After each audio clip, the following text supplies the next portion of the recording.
तक का जो कार्यकाल रहा है उसकी शुरुआत से लेकर अब तक क्या क्या आपके अनुभव रहे, क्या क्या एक्सपीरियंसेस रहे? बहुत सारी त्रासदियां हिमाचल ने झेली और भी बहुत सारे संकट आए, लेकिन आपने उन हर संकट से पार किया। तो ये जो अब तक का आपका कार्यकाल रहा है, जरा उसका लेखा जोखा अगर संक्षेप में आप हमें बता दें तो।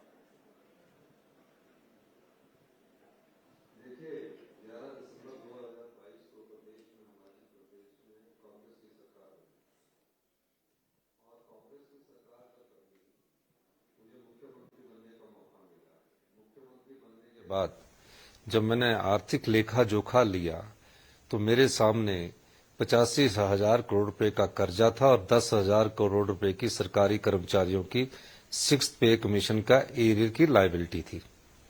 चुनौती बड़ी थी। मैं धन्यवाद करना चाहूंगा अपने सरकारी कर्मचारी अधिकारियों का। जो हमने रिफॉर्म्स किए उससे एक साल में 20% का अर्थव्यवस्था में सुधार हुआ और दूसरे बजट में उसकी झलक नजर आई और 2200 करोड़ रुपया जो था वो हमारी राजस्व में आया।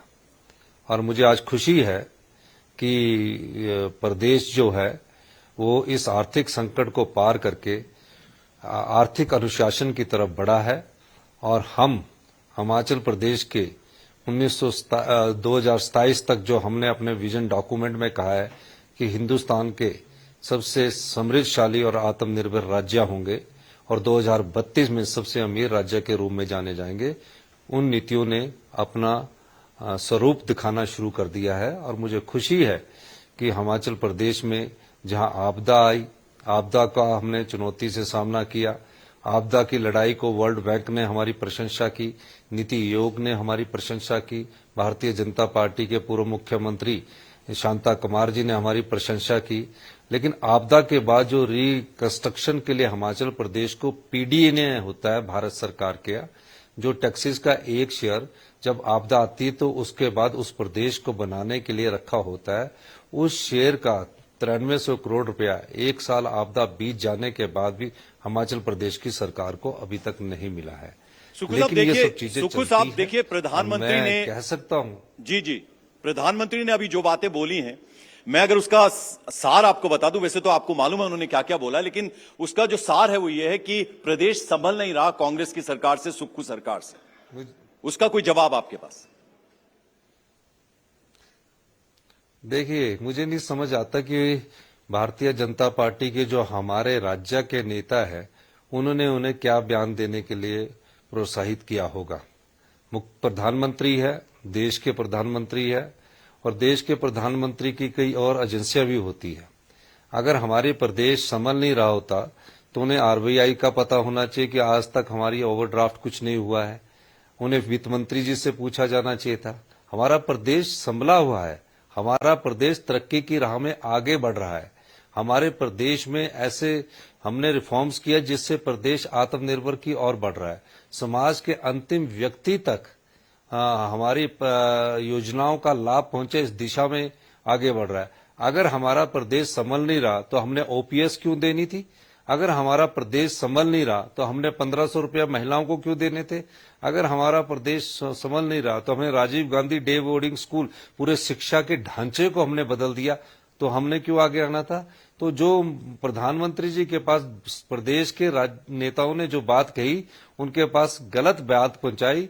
प्रधानमंत्री के सामने तो सभी राज्य एक समान होते हैं और उनके पास जो बात पहुंचाई जाती है उसका मूल्यांकन भी उनको अपने विभागों से करना चाहिए कि आज प्रदेश आर्थिक स्थिति में मजबूती से खड़ा है और आर्थिक अनुशासन को बढ़ाते हुए ये सवाल सुक्खू साहब इसलिए भी ना, क्योंकि पहली बार शायद हिमाचल के इतिहास में हुआ ऐसा कि सैलरी जो है सरकारी एम्प्लॉयज की वो टाइम पे नहीं मिली। उसके पीछे क्या कारण था, उसके पीछे क्या तर्क था? देखिए, आपको भी यही पता है, आप भी अधूरी जानकारी प्राप्त कर रहे हैं। मैं ये कहना चाहता हूं कि सरकार के दो भाग होते हैं। एक में कारपोरेशन जैसे बिजली बोर्ड आता है, पोल्यूशन कंट्रोल बोर्ड आता है, 25 विभाग होते हैं जिसमें 40,000 कर्मचारियों को पहली तारीख को, कारपोरेशन बोर्ड्स के अधिकारियों को पहली तारीख को तनख्वाह मिल गई, सैलरी मिल गई। दूसरा हमने कहा कि हम अपनी सैलरी को लिंक करना चाहते हैं, जो स्टेट और सेंट्रल टैक्सेस आते हैं उसके साथ लिंक करना चाहते हैं। वो भारत सरकार से हमें 5 तारीख और 10 तारीख को आते हैं। हमने सैलरी का नया फार्मूला निकाला और 5 तारीख को लोन ना लेकर हमने जो टैक्सेस होते हैं उससे सैलरी दी, और पेंशन हमने 10 तारीख को जो हमारी ग्रांट आती है उससे हमने उसको दिया है। तो ये चीज कहना कि सैलरी नहीं मिली, 4 दिन के बाद भी तो सैलरी मिल रही है, वो एक फिजिकल डिसिप्लिन था, आर्थिक अनुशासन था। जिस आर्थिक अर्थव्यवस्था को हमने पार किया है उसके बाद हमें अनुशासित होकर समृद्धशाली आत्मनिर्भर हिमाचल की नींव रखनी थी। तो उसमें कोई दो राय नहीं है। उसमें सबसे पहले हमने कहा कि नैतिकता का पाठ जो लोग सरकार में होते हैं उनको पढ़ाना चाहिए। तो हमने अपनी सैलरी को 2 महीने के लिए डिले किया, क्योंकि उन और सरकारी कर्मचारियों की सैलरी को 4 दिन के लिए डिले किया। अच्छा सुखू साहब ये बताइए मुझे, सुखू साहब जरा ये बताइए मुझे, आरबीआई से हमारी जी मैं आपको पहले बताना चाहता हूं जी, ये 4 दिन का क्या फायदा हो। जो सारे भारत सरकार में जितने भी प्रदेश है उनके पास सेंट्रल स्टेट टैक्सेस का शेयर आता है 10 तारीख को पूरे देश में जी, और जो आरडीजी मिलती है वो आती है 5 तारीख को। इन 4 दिन में हमने 3 करोड़ रुपए का जो लोन का इंटरेस्ट था वो नहीं उठाया। हमारे अगर एक महीने में 3 करोड़ बचते हैं और साल में 36 करोड़ बचते हैं, और सरकारी कर्मचारी ने कोई आवाज नहीं उठाई है। 4 दिन के बाद 5 दिन उन्होंने खुद किया। ये पता नहीं कि बीजेपी के जो राजनीतिक दल के नेता इस प्रकार की बातें कर रहे थे, और एक टीवी चैनल ने तो पूरी अर्थव्यवस्था का खंगाल कर ये भी नहीं जाना कि पहले पूछ तो लीजिए कभी ओवरड्राफ्ट। चलिए इसीलिए सीएम साहब, इसीलिए हमने आपको आमंत्रित किया है। हम चाहेंगे कि जो सच्चाई है वो हमारे दर्शकों तक पहुंचे। देखिए पूरा देश इस वक्त आपको सुन रहा है। आपसे मैं ये समझना चाहूंगा कि केंद्र की तरफ से जो मदद चाहिए थी जब आपदा आई थी हिमाचल के ऊपर, या फिर जो अलॉटेड बजट होता है, देखिए वो तो हर सरकार जो राज्य को जितना मिलना होता है तो मिलता ही है। उसमें भले ही डबल इंजन की सरकार हो, जैसा कि बीजेपी की जब सरकार थी, तो क्या उससे अतिरिक्त कोई फायदा मिलता था उस सरकार को जो आपको नहीं मिल रहा, उससे आपको वंचित रखा जा रहा है? ये जरा समझाइए। नहीं, इसमें आपको दो चीजें समझनी है। एक जो है, जो आपदा आई है, एक आपदा के समय मदद होती है, एक आपदा आने के बाद जब सेंटर की टीमें आती है तो उसको बोलती है पोस्ट डिजास्टर्स नीड असेसमेंट, जो हमारी सरकार को मिलनी चाहिए थी। जो डिजास्टर के बाद का राइट है वो हमारी सरकार को नहीं मिला। उत्तराखंड में 8,000 करोड़ में मिला। तो जब सेंटर की टीम असेस करके चलेगी और 9300 करोड़ रुपए का हमारा नुकसान हुआ, वो 1 साल से क्यों नहीं मिला? उसे पीडीए ने बोलते हैं, आप पूछ सकते हैं केंद्र, वो नहीं मिला। तो वो 9300 करोड़ है, और हमारा प्रदेश तो वैसे ही बहुत बड़ा, अगर हमारे ये पैसे जो हमारे पैसे है अगर केंद्र सरकार रिलीज कर दे तो आज ही हम हिंदुस्तान के सबसे समृद्धशाली प्रदेश हो जाएंगे। मैं बताना चाहूंगा, पहले पीडीएनए के 9300 करोड़ रुपया, और जो हमने ओल्ड पेंशन स्कीम दी है, जो एनपीएस का ईपीएफ का अंशदान है, वो 9300 करोड़ रुपया, जिसमें सरकार और सरकारी कर्मचारी हिमाचल प्रदेश के और अधिकारियों का अधिकार है, उस पर वो हमें नहीं दे रहे। वो तो हमारा पैसा है। तो 18,000 करोड़ तो केंद्र सरकार के पास हमारा ये फंसा हुआ है। बीबीएमबी का सुप्रीम कोर्ट ने हमारी फेवर में फैसला कर दिया, तो उससे हमें 4,000 करोड़ रुपया मिलना है, उसका अवार्ड ही नहीं मिल रहा है। तो 23,000 करोड़ रुपये तो अभी हम केंद्र सरकार से लेना चाहते हैं, और 23,000 करोड़ रुपए अगर दे देते तो आज ही हम सबसे समृद्धशाली राज्य हो जाएंगे। सुखू जी जरा अभी जो आर्थिक की बात की है प्रधानमंत्री जी ने, उन्होंने आंकड़ों को तोड़ मरोड़ कर प्रस्तुत किया। ठीक है सुखू जी, देखिए 2-3 चीजें और आपसे समझना चाहेंगे। एक तो ये देखिए, हम ये नहीं कह रहे हैं, लेकिन आपके जो विपक्ष वाले लोग हैं वो ये बात कह रहे हैं। वो ये कह रहे हैं कि आप ना पति पत्नी और दोस्तों की सरकार है, ये इल्जाम लग रहे हैं। उनको कुछ कहना चाहेंगे आप?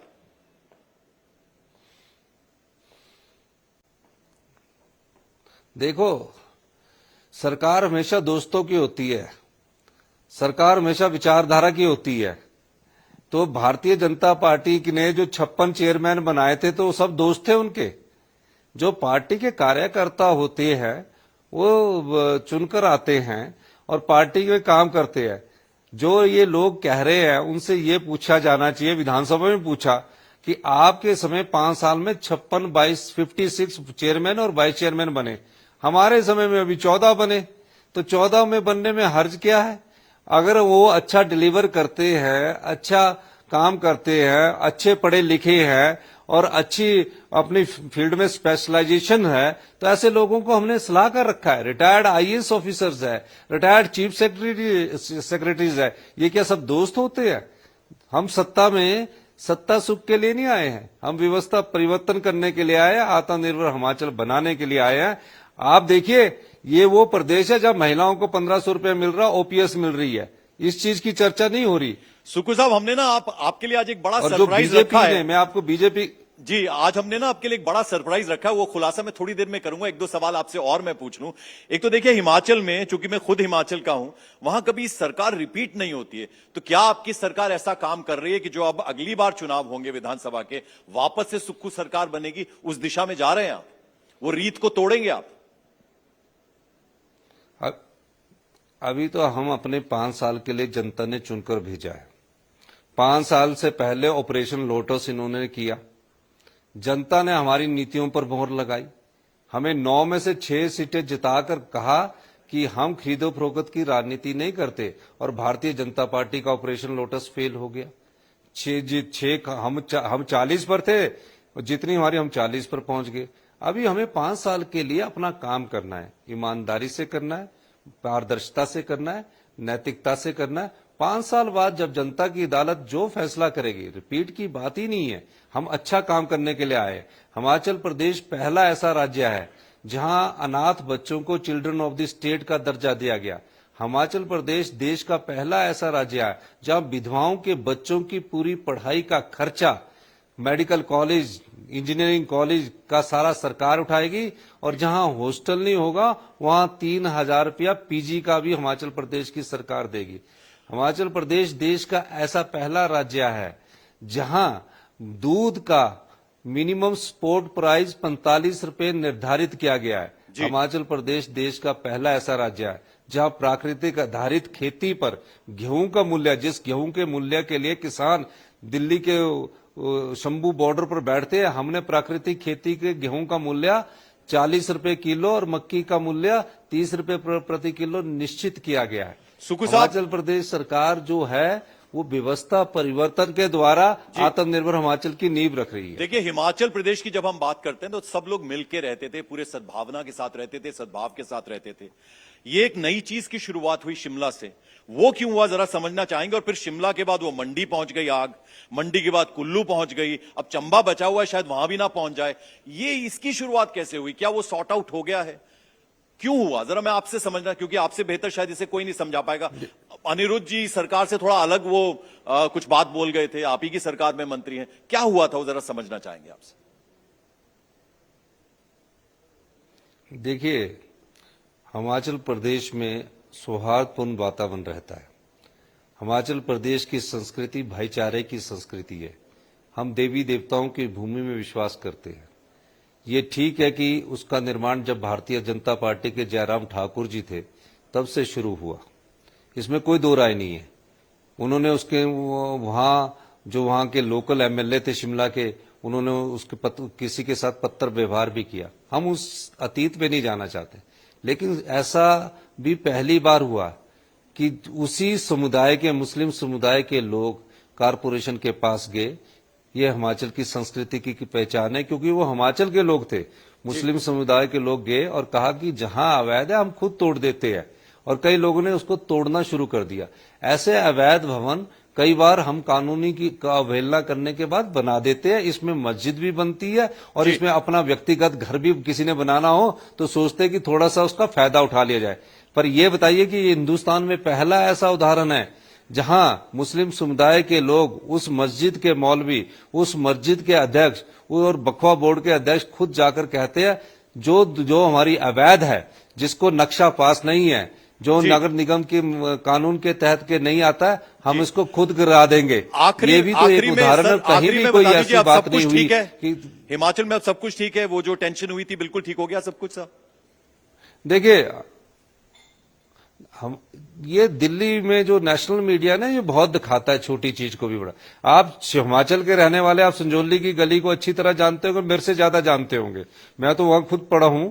लेकिन मैं एक चीज बताना चाहता हूं कि हिमाचल प्रदेश में सब कुछ ठीक है, जी। प्रदर्शन हिमाचल प्रदेश में होते रहते हैं। जी।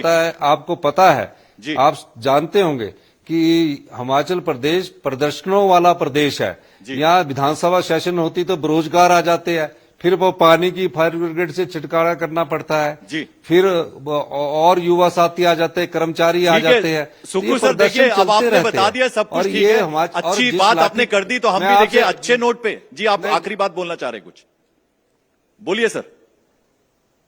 एक मैं आपसे कहना चाह रहा हूं जी। कि ये प्रदर्शन ऐसा था जहां दिल्ली के टीवी चैनलों ने दिखाया लाठीचार्ज हो गया। ऐसा लाठीचार्ज देखा जहां पुलिस वाले घायल हुए और प्रदर्शनकारी एक भी घायल नहीं हुआ। तो ये पत्थर जो फेंके गए थे तो थोड़ा सा उनको ठीक है सर, आप बोल रहे हैं तो हमने मान लिया सब कुछ ठीक है और आगे भी ठीक रहेगा, क्योंकि हिमाचल शांतिप्रिय देश है सर। लेकिन देखिए, मुझे मालूम है, दिखा रहे थे, पता नहीं। सुक्खू सर देखिए, आप मेरे यूनिवर्सिटी में भी सीनियर थे, तो मैं आपको बहुत बचपन से भी जानता हूं। तो देखिए, मेरे को आपके बारे में मालूम कि आपको गाना बहुत पसंद है, म्यूजिक में आपका बहुत इंटरेस्ट है। मेरे साथ आज एक ऐसे सरप्राइज है आपके लिए। देखिए, एक सुखविंदर सिंह आप हैं, एक सुखविंदर सिंह हमारे साथ यहां दिल्ली में मौजूद हैं।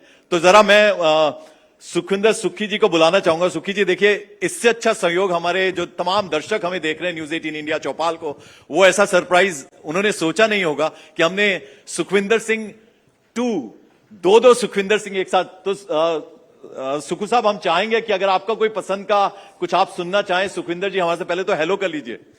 नमस्कार जी, आप देख रहे हैं मुझे? नमस्कार। नमस्कार जी, जय हिंद।